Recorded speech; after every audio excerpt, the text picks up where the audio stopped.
Hello again as we close out the Indiana Black Expo here at the Indiana Convention Center in Indianapolis on this Sunday.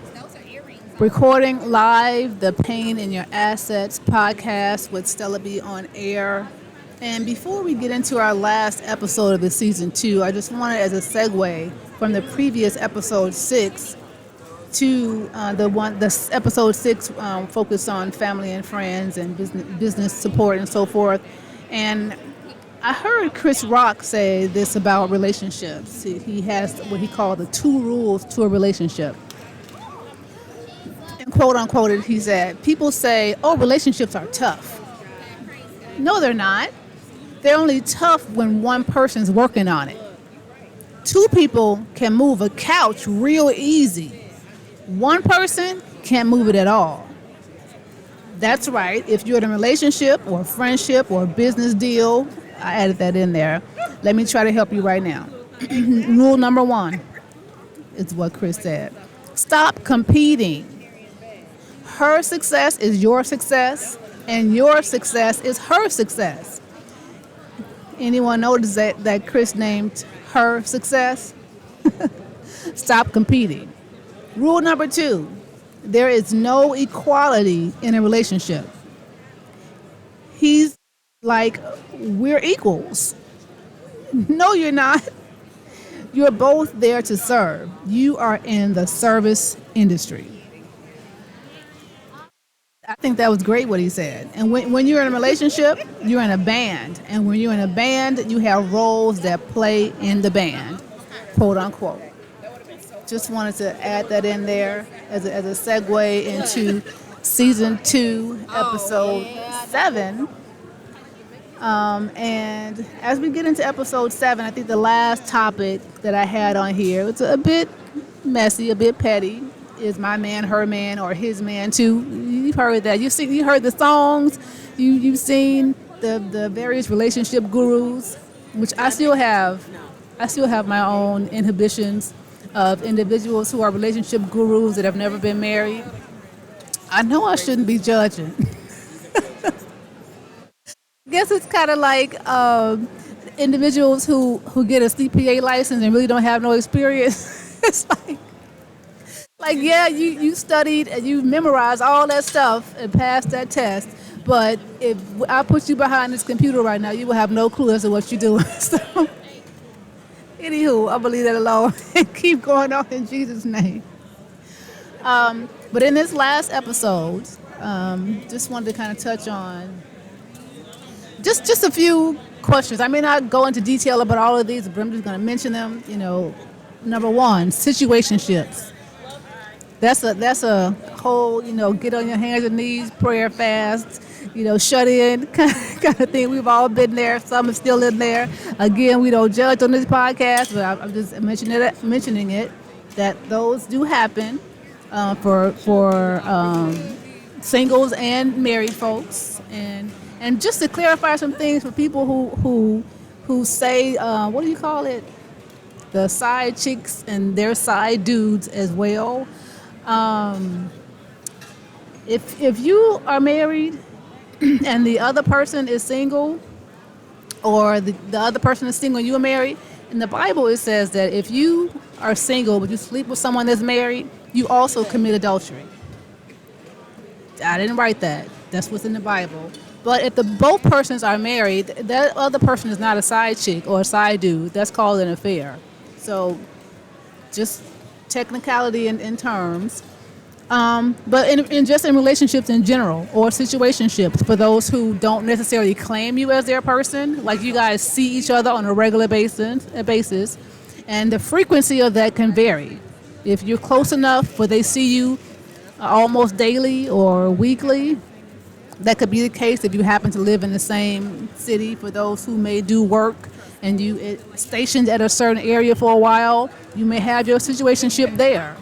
Or if you travel, then when I'm in your city, that's your thing, and that may happen monthly or yearly.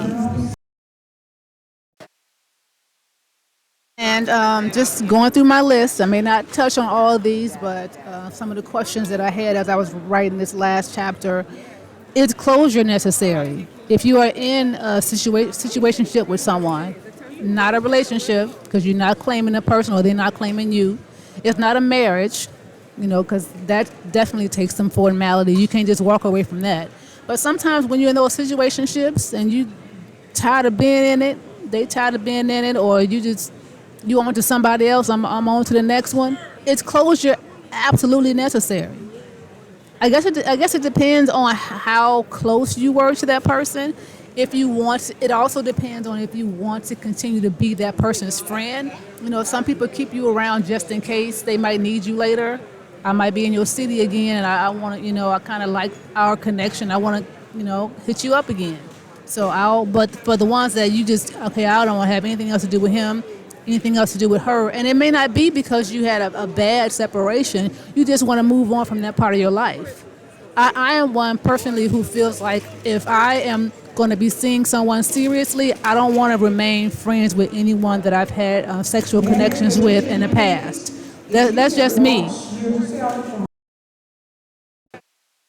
But I also kind of feel like if the person didn't have the courage to actually claim you and to take things to an actual relationship, I don't feel that you necessarily have the requirement to give them an explanation if you no longer want to communicate with that person. And for people that don't give their phone number out, I still don't understand that. For people that you meet someone, you kind of connect, and you feel like, I got to get to know you for a while before I give you my phone number. Isn't that the reason why they had a block button on the cell phone? I mean, you can block somebody on social media, but you won't block them on your cell phone. You'd rather give them, like, come on, you could do either. Why do you have to keep getting a new number or not give your number out because you don't want someone to call you? If you don't want them to contact you, just block the number on the cell phone like you do on social media. So again, that's just me. But yeah, I'm one that I would rather not, because I don't want my person to have any insecurity when it comes to me. I know from being married that can actually put all those things where I mentioned that can cause the dissolution of a marriage, outside of infidelity, outside of the financial realm. Trust is one of those, and when you have someone that keeps in contact with their FWBs, as I call them, friends with benefits, or just people that even if they have no desire to connect with them in that way ever again, that person still has that person's combination.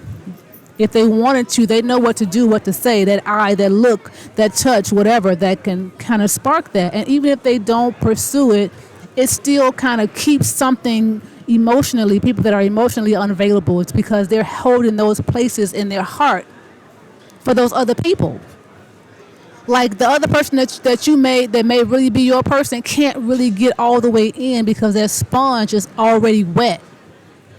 They can't absorb, you can't absorb them. They can't absorb you because that sponge is already drenching with literal body sweat and other chemistry from other individuals because you refuse to throw that sponge out and get another one. You refuse to wring it out, whatever it is. They can't get in because you can't absorb them. They can't absorb you because it's already wet from the other people you've been with. And depending on how many partners you've had, that sponge may be soaked.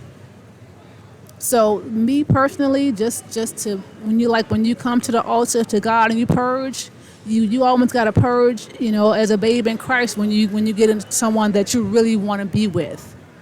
This is going to be my person. This is going to be my spouse. You have to almost purge so that you can be that one. You can't be oneness if you have tens and 20ness still in your sponge. Another topic is, when it comes to boundaries, is it okay to date your ex's friends and relatives? Is it okay to kiss and tell? Like if you have children or other family, do you want them to know everything that you have been involved with? There are some moms that don't want their children to come around with their partners until they've decided on which one they want to be with. And so when you and that's going up the financial tree. If you go down, do you want your kids to know everybody you deal with? Because you can go through several partners before you actually get to the one that you're really serious about. And so you want your kids to see a whole bunch of aunties and uncles? That kind of question. I already dealt with being emotionally unavailable. And if you did date someone that was emotionally unavailable, did you know who the persons were that actually had their heart? And sometimes you could have someone sexually or physically and know that this person, you really not connected with them. No matter how often you guys have your routine, your connection, you still know that deep down this person is really in love with somebody else, and you know who it is. And no matter how much you give them your body, it still doesn't work. You just can't take that part of them because it's already taken. You can't take that part of her; it's already taken. And so, another question is, have you ever been? And that's that kind of situation. And for those who, hi, may have same-sex relationships. In my opinion, when it comes to same sex, same problems. And sometimes, like they would say with money, more problems. Sometimes it's even more problems. So don't think that just because it's the same sex that I won't have the same problems. Oh yeah, yes you will. Another thing in dealing with just relationships and support of family in general, talking about interracial relationships, co-parenting, in terms of divorce. When I was getting prepared for my divorce, I think that's one of the reasons why I started having depression and anxiety is because me being a Christian woman, I really began to go through spiritually thinking that I was breaking this covenant and displeasing God. Because I was one who got married as a virgin, because I abstained and waited. I met my spouse in church. We married in church. A lot of our foundation was in church, and so by the time our marriage came to an end, we weren't in that assembly anymore. However, I still, even to this day, I still have my connection with God. And so when I realized that, I just felt the pull, like it was time. If I had not left, the things that God was able to use me in, the areas He was able to use me in, I'm sure that He would not have been able to use me as a vessel that He uses me in now if I would have stayed. And so that is part of the things that give me the assurance and the blessed assurance. It's because of that, just knowing that you're still in the will of God. But yeah, back looking in hindsight, I really started to go through depression and anxiety because I knew it was time to go. And sometimes we can get to that stage in our lives when we know it's time to go, when we know it's time to leave a relationship, whether you're married or not, it's time, or you should not be with somebody. You'll go through a severe depression, anxiety, like your body just trembles out of nowhere. There was times I would be at my desk at work, and then all of a sudden I had to go to the bathroom. Like it would just come, and it didn't always have a warning. I would just break out and be freezing cold, shaking, and sweating at the same time. I went to the doctor. They put me on all kind of heart monitors. Everything came back. You're fine. You're perfectly healthy. You're one of the healthiest people we got in this place.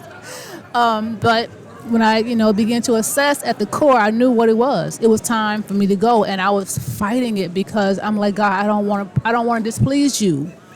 I don't want to be out of your will. I don't want to have to break this covenant. I don't want to have to break this vow.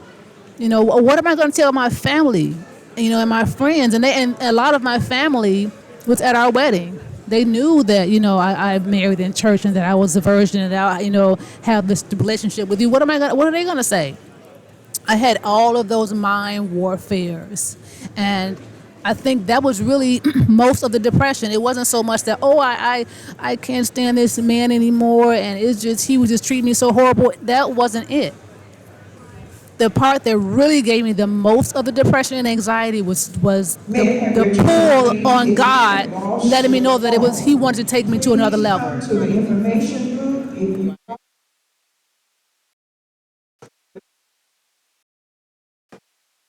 And that was, something that was different for me too, because you usually don't see that. You're like, God, are you really telling me? It's almost like you ask, like you feel like God is asking you to sin. It's like, wait a minute, you said not to do this in the Bible, but you basically telling me I need to do this. I mean, some of the other things that happened as a result of that was not necessarily God, but He used those. He used those things as a testimony, because if I had not experienced those things, He may not have been able to use me in certain areas either. So look, everything that happened would happen for a reason. All things work together for good. That is an absolute truth. It really is. And so, yeah, just kind of going through those questions. Hi. Take care. I'll definitely be in contact with you. Okay. So yeah, again, this is the last day. Some of the vendors now are breaking down their stations as we close out the end of the Indiana Black Expo here in Indianapolis. I am live recording my last episode of the Pain in Your Assets podcast with Stella Bee on air. I'm definitely going to post on my website where the link is to this.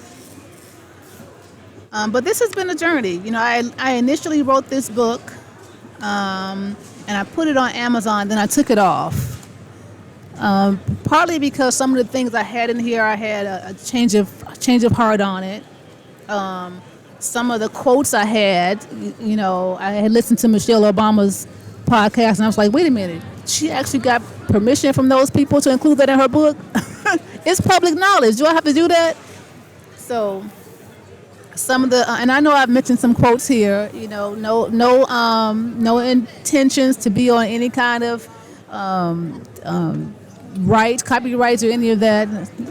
We basically that's the reason why I mentioned who the authors are and who said what, so that no one would say that I'm using the words as my own, because that's definitely not the case. But yeah, it's and in terms of relationships, sometimes if especially if there's any drama, sometimes the drama is the closure. I just had to take a deep breath right there. I just had to just exhale. Sometimes the drama is the closure. And I think another reason why I've never really been a big closure person is because I don't want the person to really try to give me a don't please your case with me. Don't please. Why do I need to hear you out when I know that I've already made my decision that this is not going to work? And especially if we weren't official. I mean, come on, charge it to the game. Charge it to the game. Another topic on relationships is for those who actually made it to not just a relationship, but you were engaged and then the engagement didn't work out. Those kind of things happen as well. And you begin to ask yourself, like, what was it that caused that disconnection? But again, as I end, I just want to say this in closing. I want to close out this podcast with a quote from Tyler Perry. He was speaking at a church, I think Pastor Joel Osteen's, I believe it was, and he was referring to his book Higher. And he says, what is your higher in life? What's your next step in love and family and friendships and whatever? What is that for you?